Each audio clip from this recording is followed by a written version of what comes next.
बहुत धन्य है आप लोग।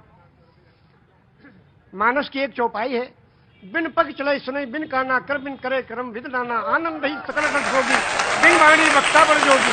एक राम है घर घर लेता, एक राम है दशरथ बेटा, एक राम है जगत प्रचारा, एक राम है जग से न्यारा। जो जग से न्यारा है उसके कैमरे के नीचे हम लोग खड़े हैं, हम सबके सारे कर्मों को देख रहा है। हाँ, अगर पान बेचते तो चौरसिया जरूर रखें। एक शब्द के बारे में कहना चाहते हैं, सिर्फ एक शब्द है नमाज। वाह, सभी लोग जानते हैं, मुस्लिम कम्युनिटी के लोग नमाज पढ़ते हैं। ये निवेदन करना चाहता हूं कि ये शब्द नमाज भाषा कौन सी है? इंग्लिश है कि उर्दू है कि अरबी है कि क्या है? ये भाषा कौन सी है? ये अगर चौरसिया जी बता दें तो उनका अभिनंदन है। बहुत सुंदर। आज तो आपने लगता भिगो भिगो के देना तय कर लिया है। मौसम नहीं है भीगने वाला। ये लखनऊ है भैया। हाँ जी, अरे मुझे मालूम है उनको, मैं जानता हूँ, पांडे जी हैं वो जी, वो पांडे जी हैं, मुझे मालूम है। मैं पांडे तो मैं भी हूँ। ब्रह्म जो सो जाने ब्राह्मण, जिसको ब्रह्म का ज्ञान हो वही ब्राह्मण। ब्राह्मण को ऊपर से तो आपने कहा जहाँ पे आपने छोड़ी थी बात वो। हाँ, शब्द है नमाज। नमाज जी, एक शब्द है और ये प्योर संस्कृत का शब्द है। उर्दू में इबादत, हिंदी में पूजा अर्चना उपासना, इंग्लिश में प्रेयर और संस्कृत में नमाज। क्यों? इसको संधि विच्छेद कीजिए। नमः धन अज।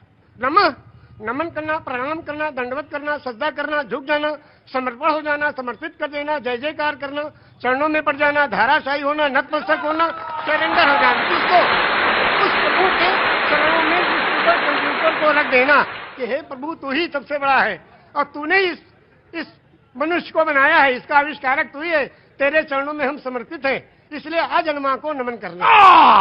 और ये हुआ नमाज। एक मिनट, मेरे माथे पे थोड़ा। आपने कहा कि 18 पुराण, 14 रामायण, 4 वेद, 6 शास्त्र, 18 पुराण, 14 रामायण, 108 उपनिषद।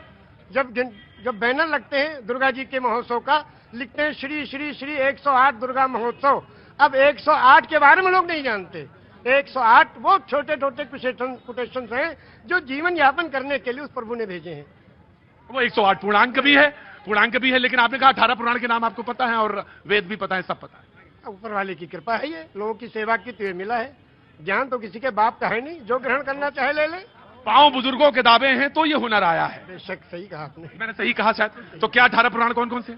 श्री विष्णु पुराण, शिव पुराण, पद्म पुराण, स्कंद पुराण, गरुड़ पुराण, वायु पुराण, सूर्य पुराण, अग्नि पुराण, ब्रह्म वैवर्त पुराण, लिंग पुराण, वामन पुराण, उत्तर भूषण पुराण, काकभूषण पुराण, हरिवंश पुराण, देवी भगवत पुराण, भाष्य पुराण, भविष्य पुराण, मत्स्य पुराण, कल्कि पुराण। विष्णु पुराण से कल्क पुराण तक आपने 18 पुराण के नाम, वेद भी। और आप मक्का होया है? हाँ, मक्का भी हुआ है 2 बार। और 3 ब्रह्मद्वितीयो नास्ते, सर्वम खिलविदम ब्रह्म द्वितीयो नास्ते ने ना नास्ते किंचन। पूरे ब्रह्मांड का मालिक एक ही परमेश्वर है, दूसरा कोई नहीं था, नहीं है, नहीं होगा, किंचन, किंचा भर भी नहीं।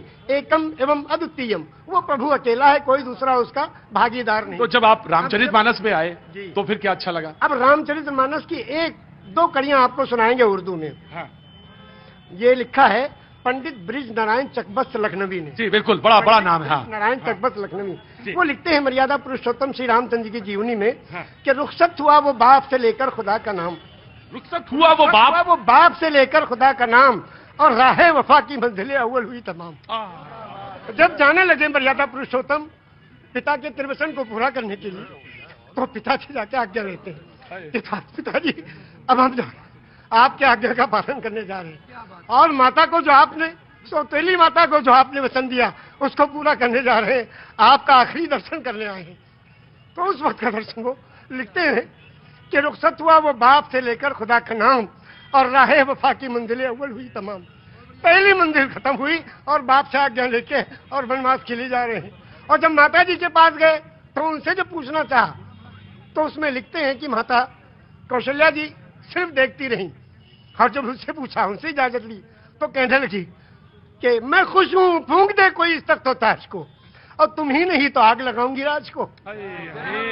जब तुम ही नहीं तो आग लगाऊंगी राज को। क्या आज भी कोई बेटा इतनी बड़ी सल्तनत को ठोकर मारकर और पिता की आज्ञा का पालन करने के लिए तैयार है? ये वचन दिया है श्री रामचंद्र जी ने, ये वचन दिया है पूरी दुनिया को कि देखो अगर पिता कहे तो राज को भी ठोकर लगा दो। उस जमाने में ये था कि बड़ा बेटा वही उत्तराधिकारी होता था, सब छोड़ के चले गए। क्या आज भी कोई बेटा है?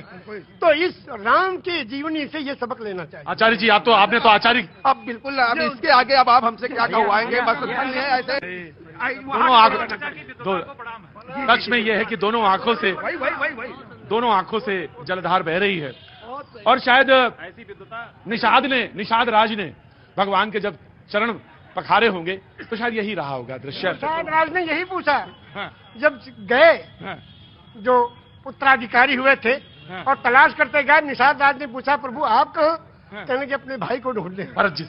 फर्जी ने कहा हाँ। तो कहने भाई को ढूंढने के लिए पूरी फौज लेके आए हो? हाँ, अब फौज लेके आओ तो इसके माने तो आप उनका बिल्कुल खात्मा ही करने आए हो? कहा नहीं, अपने भाई को लेने आए हैं। अगर वो नहीं गए तो हम उनके चरणों में जो चीज है खाऊं उसी को ले जाके रखेंगे सिंहासन में, फिर राज करेंगे।